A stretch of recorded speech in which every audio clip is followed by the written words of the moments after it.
Come in, come in. Please sit down. You want your interview to be in English, Satyanand? Yes. English Hindi किसमें आप चाहेंगे कर? दोनों sir. Okay, आप comfortable हैं, ठीक है. मैंने देखा कि आपने मेटलर्जी की डिग्री है आपकी and ceramics and composites. Can you explain what is ceramics and what is composites? In BTech, I have BTech in metallurgical engineering, and it was a dual degree program, 5 years program. नहीं good नहीं, मैं वो तो समझा. आपने ceramics and composites.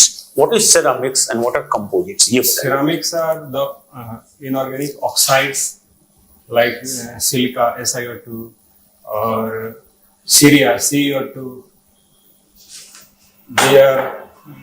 Which are used in. They are very hard. They do not react with acid base, so they are used in construction materials, ceramics, and tiles. These are the construction which we use regularly or every day in life. Tiles, they are ceramics. आप बताइए, बिहार में आपसे ये concern है ceramics and composites, आपका लगता है कुछ स्पेशल ये था. इन इंडस्ट्री के डेवलपमेंट का क्या प्रोस्पेक्ट आप पाते हैं? In ceramics, there is prospect in southern Bihar, like in Aurangabad, Gaya, where gas pipeline is coming through, and in Morbi, the ceramic center of India, which is prospers only because of Gujarat gas supplied there. After the development of Morbi, it accelerated. Since gas pipeline is coming through the Bihar also in southern districts, and it is also nearby its raw material, Chhattisgarh and Madhya Pradesh, Rajasthan. But I couldn't know what is the link between setting up a ceramic industry and a gas pipeline. What is the link? How do you link them? You feel that if the gas pipeline comes, then the industry will prosper. Yes. The link, so why? What is the link? The major cost of the operation is around 60% is fuel, which is given by the gas. If the supply is restored or supply is consistent, reliable supply is needed for ceramic productions.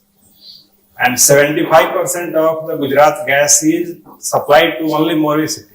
Okay, I get your point. Now let me move it. You see, India industry, of course, we are progressing industry, yes, but still our manufacturing sector is weak. Now, is weak. And China has gone very far in manufacturing yes sector.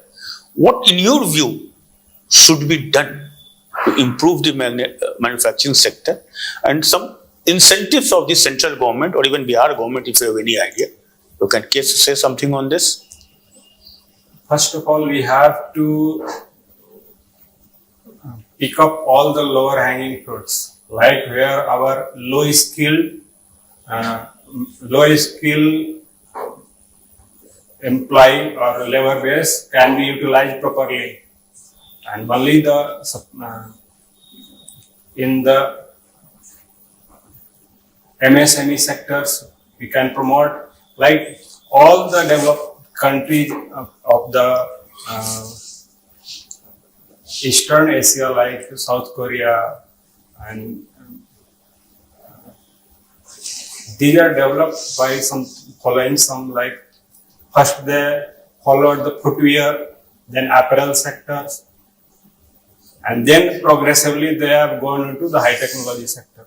So we have to follow, if we follow the same path, footwear sector, because we have the large consumption, large market, 140 crore of population. So the textile sector, footwear sectors, these employ large number of population, large number of employee, and low skill industries. So we have to focus on that first. Then after we can grow slowly. We gain the more technological base, more advancement in capacity of the employee, and we can grow. Okay, in this, we have a government of India is focusing on a startup policy. Yes. What are these policies? What are the incentives for a startup? Incentive are given. free registration, credit linked subsidy scheme, seed money is provided, working capital is provided, and hand holding operation, because many industries they are not skilled labor force. So for that, many technical institutions are within MSME sector. Technical institutions are set up, and which train the employee of a nominal cost or free of cost, depending upon the sectors. Coming back, okay. Bihar also has a lagging in industry, but Bihar government makes this industrial incentive policy. Yes. So what are the features of the latest industrial incentive policy of government of Bihar? Some features? It has focused on 10 priority sectors. And out of 10, it has high priority, it has prioritized 4 sectors where large number of employment can be generated, like textile sector, leather sector, and one ITES, information technology enabled services, and electronic system design and manufacturing, ESDM sectors. Recently, we have Invest Bihar Summit was held in Delhi of ITES, ESDM sector, and agro and food processing industries. These 4 sectors have been identified high priority to give more. It will provide more. It will utilize more resources of the Bihar, and it will provide more employment to the youth of Bihar. Chaliye, that will do. Please, Sakti ji. What do you understand by UCC? UCC is Uniform Civil Code. What? Why it is in news? Why it is, sir? In news. Law Commission has asked to give citizens of India and social society to give its view on its, should it be implemented or not, something like that. They have asked to give it public its view.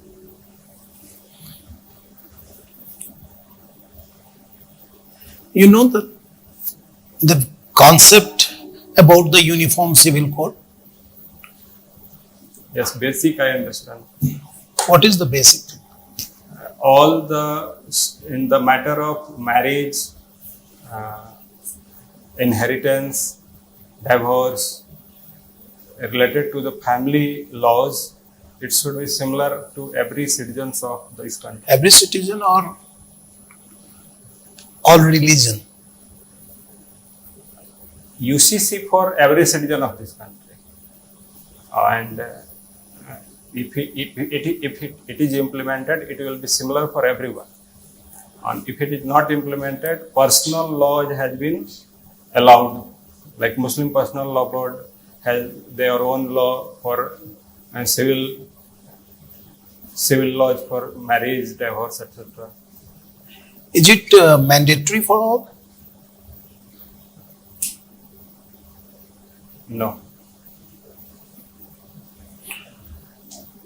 अच्छा, ये बताइए कि industrialisation के संबंध में सरकार की क्या कमी रह गई है उनके पॉलिसी में, जिसके कारण अभी तक इंडस्ट्रियलाइजेशन नहीं हुआ? ये बिहार के संबंध में, बिहार के संबंध में इंडस्ट्रियलाइजेशन पर सर बिहार में बहुत ज़्यादा फोकस हुआ नहीं, और शुरू से ही है कि बिहार में जितने भी जो रिसोर्सेज हैं उन रिसोर्सेज का प्रॉपर तरीके से उसका यूटिलाइजेशन भी नहीं हुआ। शुरू में बिहार के रिसोर्सेज को गवर्नमेंट ऑफ इंडिया के प्राइट इक्वलाइजेशन पॉलिसी के तहत जो यहाँ का एडवांटेज था उसको ख़त्म कर दिया गया। ज़्यादा से ज़्यादा इंडस्ट्री यहाँ पर सेटअप हो सकते थे उस समय, क्योंकि उस समय यहाँ का रिसोर्सेज है और यहीं पे लोकेशन एडवांटेज यहाँ पर मिलता अगर शुरू में ही सेटअप होते तो। क्यों ऐसा हुआ? वो गवर्नमेंट ऑफ इंडिया की सब्सिडी एक प्राइट इक्वलाइजेशन पॉलिसी के तहत उसमें ऐसा किया गया कि कहीं पर भी सेटअप किया जाएगा अगर इंडस्ट्री, तो उसका ट्रांसपोर्टेशन कॉस्ट दिया जाएगा गवर्नमेंट ऑफ इंडिया के थ्रू। आप क्या सजेस्ट करते हैं अभी के लिए क्या होना चाहिए? अभी के तहत मैं मतलब मेरा अपना जो ओपिनियन है यह है कि बाहर से अभी बहुत सारे इंडस्ट्रियलिस्ट नहीं आएंगे। गवर्नमेंट ऑफ बिहार को कुछ एरियाज में खुद का इन्वेस्टमेंट करना चाहिए। जैसा है कि बड़े बड़े राइस मिल्स, पल्स उसका प्रोसेसिंग या मेज का प्रोसेसिंग या फिर मखाना का प्रोसेसिंग, इसका खुद का प्लांट लगाना चाहिए। बाहर के लोग इसमें इन्वेस्ट करने नहीं आएंगे। जैसे गवर्नमेंट ऑफ इंडिया ने शुरू में, क्योंकि बिहार में वहाँ कोई ये क्यों नहीं आएंगे बाहर के लोग यहाँ? क्योंकि वो प्रॉफिट, उनका मोटिव प्रॉफिट है, और प्रॉफिट कमाने के लिए यहाँ से ज्यादा इंफ्रास्ट्रक्चर जैसे कोलकाता है या फिर मुंबई है, तो वहाँ पे वो उनको ज्यादा प्रॉफिटेबल है, क्योंकि वो पोर्ट के नजदीक है। वो जाकर के तुरंत उसको एक्सपोर्ट कर सकते हैं। वहाँ पे ज्यादा, वहाँ पर गवर्नमेंट की वहाँ पे ज्यादा इंफ्रास्ट्रक्चर डेवलप हो चुकी है, तो वो इंडस्ट्रियल टाउन वो अपने तरीके से एक मैग्नेट जैसा अट्रैक्ट कर रहा है इन्वेस्टर्स को। इसलिए गुजरात ज्यादा इन्वेस्टर को अट्रैक्ट कर पा रहा है, क्योंकि उसने पूरा का इंफ्रास्ट्रक्चर उसने डेवलप कर चुका है। अब वहाँ पे जो भी इन्वेस्टर्स जाते हैं उनको बहुत सारी प्रॉब्लम्स, उनको ये जो यहाँ पर बिहार में फेस करेंगे वहां पर उनको होता ही नहीं।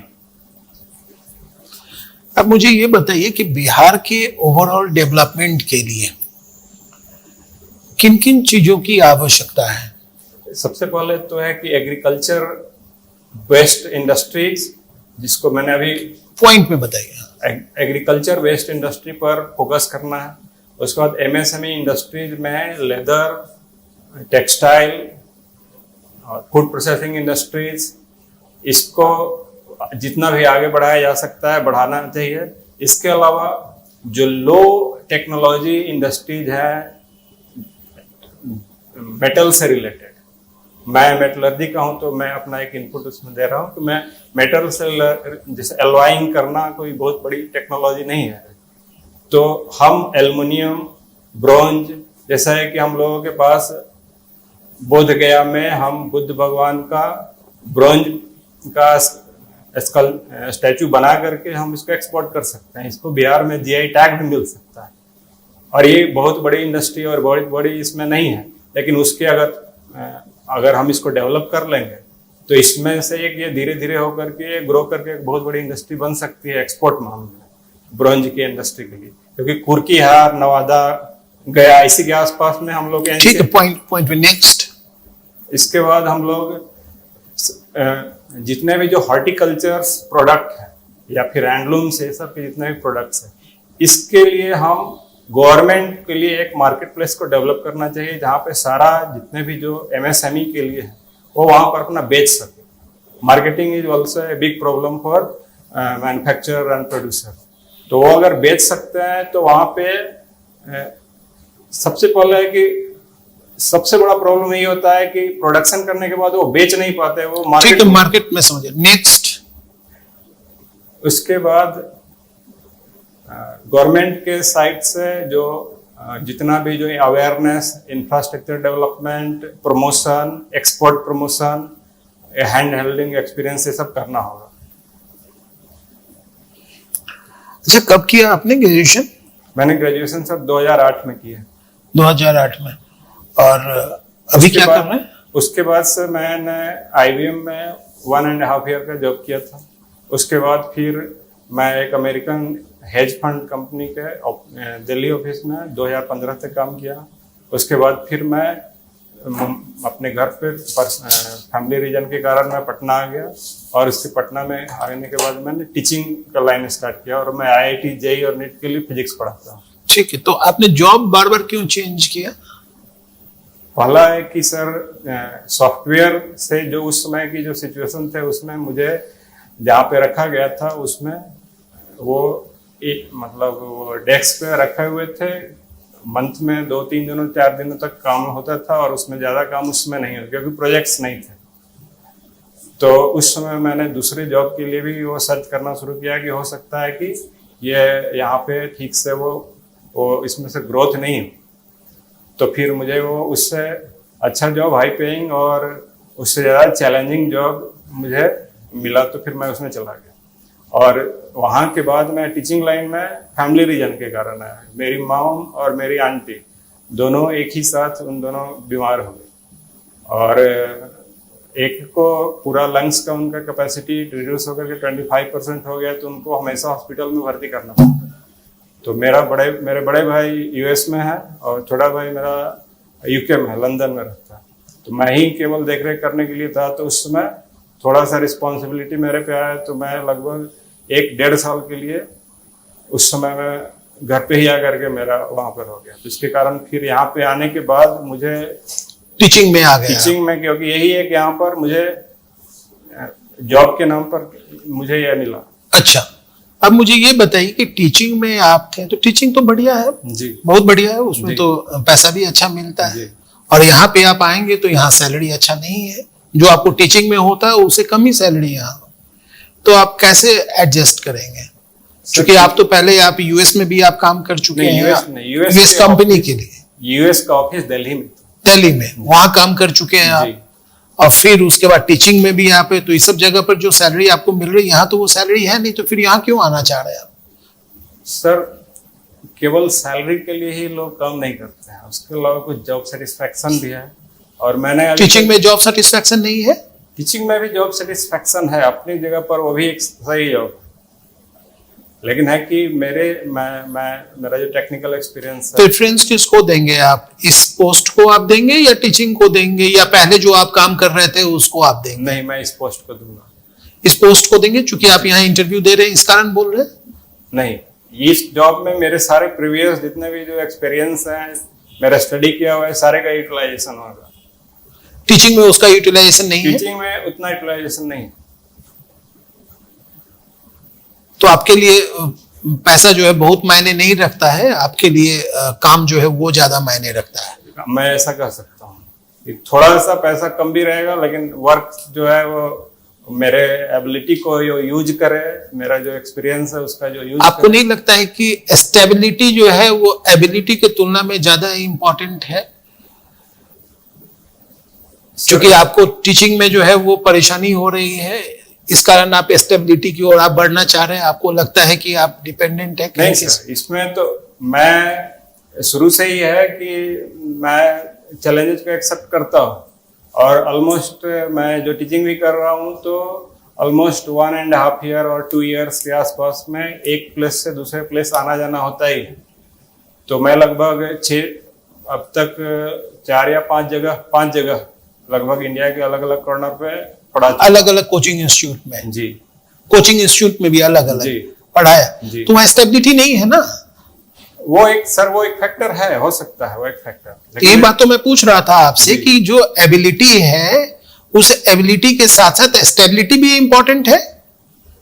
ये उतना इम्पोर्टेंट नहीं है, स्टेबिलिटी उतना इम्पोर्टेंट नहीं है, क्योंकि यहाँ पर भी है कि मैं एक डिस्ट्रिक्ट से दूसरे डिस्ट्रिक्ट, तीसरे डिस्ट्रिक्ट में ये तो जाना ही नहीं, जॉब में तो रहेंगे ना, वहां तो ये है कि भाई कुछ दिन क्लास मिला और कुछ दिन क्लास नहीं मिला।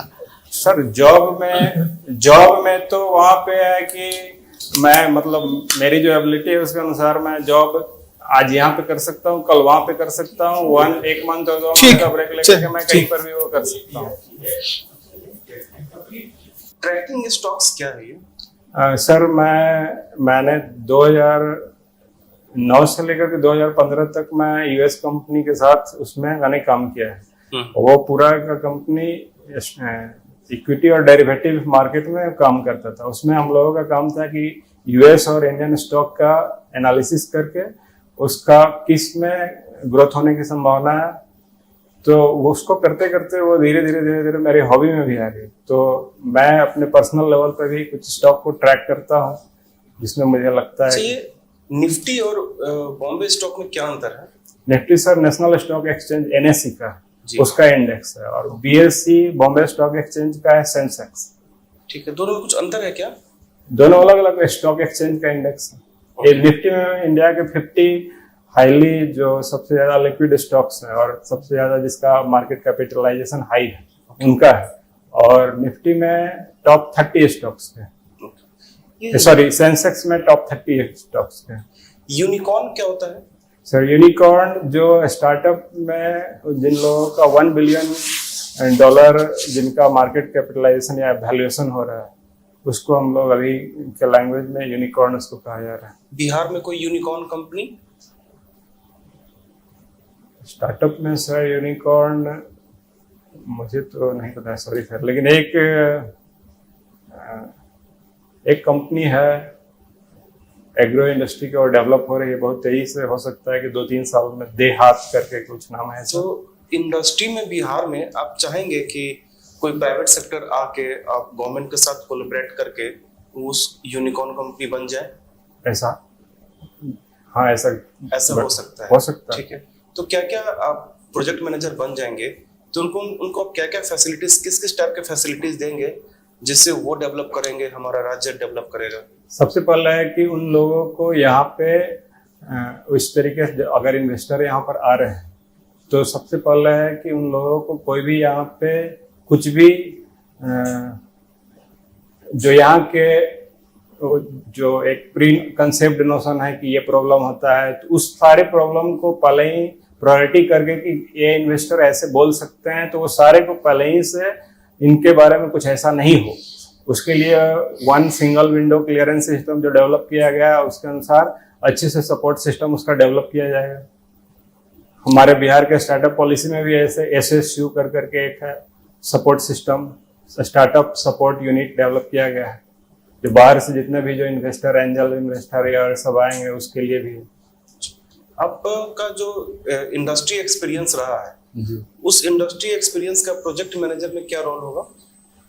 प्रोजेक्ट मैनेजर में सर बिहार में या MSME में जितने भी जो प्रोजेक्ट्स के लिए है उसका सबसे पहले तो टेक्निकल फिजिबिलिटी की जाती है, उसके बाद फिर इसकी फाइनेंशियल फिजिबिलिटी होती है। तो मेरा एक्सपीरियंस टेक्निकल एरिया में भी है और फाइनेंशियल एरिया में है, तो मैं इसमें टेक्निकल इकोनॉमिक फिजिबिलिटी अच्छे से कर सकता हूँ। और मेरा टीचिंग एरिया में मैं पिछले 6-7 साल से मैं टीचिंग भी कर रहा हूँ, तो अगर मुझे वर्कशॉप कंडक्ट करना होगा या फिर ड्राइव